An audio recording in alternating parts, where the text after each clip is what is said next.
বেশি ওরে তোমার বাড়িতেছে দেখতে সুন্দর, এর মানে এনে যে খাবারগুলো মজার, আর কোন পরিবেশে বানাচ্ছে তাও আমাদেরকে দেখতে হবে। মুরগি মনে ডেঙ্গু হয়েছে ক্যান্সারের জীবন কালা কালা ইয়া একটা কন্টেন্ট ক্রিয়েটরের ভিডিও দেখছি, দেখে তাদের খাবার প্রতি আমার প্রচুর পরিমাণ লোভ জাগছে। তারপর আমি ডিসাইড করছি ওই যে আগের মতো আমি আর আমার ভাই যাবো আর টেস্ট করবো আসলে খাবারগুলো কেমন। আর আমরা অলওয়েজ অথেন্টিক রিভিউ দিই, কারো থেকে টাকা নিয়ে রিভিউ দিই নাই, ইভেন তারা আমাকে স্পন্সরও করে নাই। আমরা আসছি আপনার এয়ারপোর্ট থেকে আমি আসছি, আর আরেকজন থেকে আসছেন। আমি সেই নারায়ণগঞ্জ থেকে।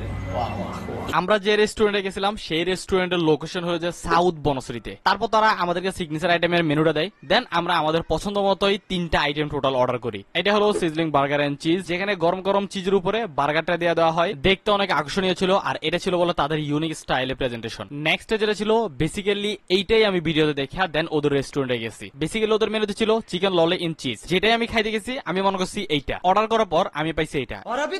কিন্তু ট্রাস্ট মি, আমি এমন চিকেন ললি কোনোদিনও খাইনি। নিচে পুরাটা ক্রিম এন্ড চিজ মাশরুম দিয়ে ভরা। কিছু খাওয়া থাকে যেগুলো খাওয়ার পরও অনেক দিন পর্যন্ত মুখে লেগে থাকে, এটা হচ্ছে সেই খাওয়াটাই। আমি আর খাইতে পারতেছি না, এখানে শেষ। আরেকজন অনেক কষ্ট হইতেছে এটা খাইতে। আলহামদুলিল্লাহ তাদের এই চকো ব্লাস্টটা আমার থেকে জোস লাগছে। বেসিক্যালি এই রেটে এত কিছু দেওয়াটা আসলে একটু টাফ হয়ে যায়, বাট আমি মনে করেন পার্সোনালি এই চকো ব্লাস্টটা সবচেয়ে বেশি পছন্দ করছি। এটার মধ্যে যা যা ব্যবহার করা হয়েছে আর এটা খেয়ে আমি যেরকম ফিল পাইছি। উপরে যে ক্রিমটা দেখতেছেন না, এটা যে বার্থডে কেকের মতো যেসব ক্রিম ইউজ করা হয় একদম লাইক ওরকমই, কিন্তু আমার মনে হয় এই ক্রিমটা আরো মজাদার ছিল। অলসো তাদের রেস্টুরেন্টে ছিল দেখার মতো, কালার কম্বিনেশনটা আমার থেকে বেস্ট লাগছে। ইভেন লাইটিংটা কিন্তু আমাদের অনেক জোস লাগছে। এখানে মনে করেন ছবি ক্লিক করলে একদিক থেকে কালো একদিক থেকে সুন্দর এমন না, একদম পুরো মারাত্মক লেভেলের ছবি ওঠে।